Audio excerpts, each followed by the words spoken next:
ಇಂದು ವಿಜಯ ಕರ್ನಾಟಕ ರಕ್ಷಣಾ ವೇದಿಕೆ ಮಹಿಳಾ ಘಟಕದ ವತಿಯಿಂದ ಕಾರ್ಗಿಲ್ ವಿಜಯೋತ್ಸವವನ್ನು ಆಚರಿಸಲಾಯಿತು. ವೀರ ಯೋಧರಿಗೆ ಗೌರವ ಸನ್ಮಾನ ಹಾಗೂ ಸಿಹಿಯನ್ನ ಹಂಚಲಾಯಿತು. ಈ ಕಾರ್ಯಕ್ರಮಕ್ಕೆ ಮುಖ್ಯ ಅತಿಥಿಯಾಗಿ ಹುಬ್ಬಳ್ಳಿ ಧಾರವಾಡ ಮಹಾನಗರ ಪಾಲಿಕೆ ಸದಸ್ಯರಾದ ಶಂಕರ್ ಶೆಳಕಿ ಹಾಗೂ ಕಾರ್ಯಕ್ರಮ ರೂವಾರಿಯಾದ ಮಂಜುಳಾ ಬ ಕುಶಪ್ಪನವರ್, ಧಾರವಾಡ ಜಿಲ್ಲಾ ಮಹಿಳಾ ಘಟಕದ ಅಧ್ಯಕ್ಷರು ಹಾಗೂ ರಾಜ್ಯ ಸಂಚಾಲಕರಾದ ತುಕಾರಾಂ ಎಸ್ ಮೋಹಿತೆ, ಜಿಲ್ಲಾ ಸಂಚಾಲಕರಾದ ಮಹಾಂತೇಶ್ ಭಂಡಾರಿಮಠ್, ಜಿಲ್ಲಾ ಸಹ ಕಾರ್ಯದರ್ಶಿಯಾದ ಬಸವರಾಜ್ ಅರಳಿಕಟ್ಟಿ, ಕಾರ್ಮಿಕ ಘಟಕದ ತಾಲೂಕಾಧ್ಯಕ್ಷರಾದ ಹುಸೇನ್ ಸಾಬ್ ಮುಲ್ಲಾನವರ್, ಮಹಿಳಾ ಘಟಕದ ತಾಲೂಕಾಧ್ಯಕ್ಷರಾದ ರೇಖಾ ಖಜ್ಜರ್, ಜಿಲ್ಲಾ ಮುಖಂಡರಾದ ನೀಲಮ್ಮ ಅಂಗಡಿ, ಜಿಲ್ಲಾ ಯುವ ಘಟಕದ ಅಧ್ಯಕ್ಷರಾದ ಚಂದ್ರು ಗೋಡ್ಸೆ, ತಾಲೂಕಾ ಮುಖಂಡರಾದ ಮಂಜುನಾಥ್ ಗಾಯಕ್ವಾಡ್, ಶ್ರೀತಾ ಪುಟ್ಟರಾಜ್ ಹೂಗಾರ್, ಡಾಕ್ಟರ್ ಶ್ರೀಶೈಲ್ ಹೂಗಾರ್, ಶ್ರೀಮತಿ ಮಂಜುಳಾ ಪಳೋಟಿ,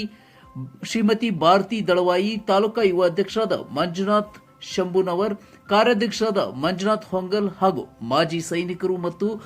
ವಿಜಯ ಕರ್ನಾಟಕ ರಕ್ಷಣಾ ವೇದಿಕೆಯ ಸರ್ವ ಸದಸ್ಯರು ಪಾಲ್ಗೊಂಡು ಕಾರ್ಯಕ್ರಮವನ್ನು ಯಶಸ್ವಿಗೊಳಿಸಿದರು.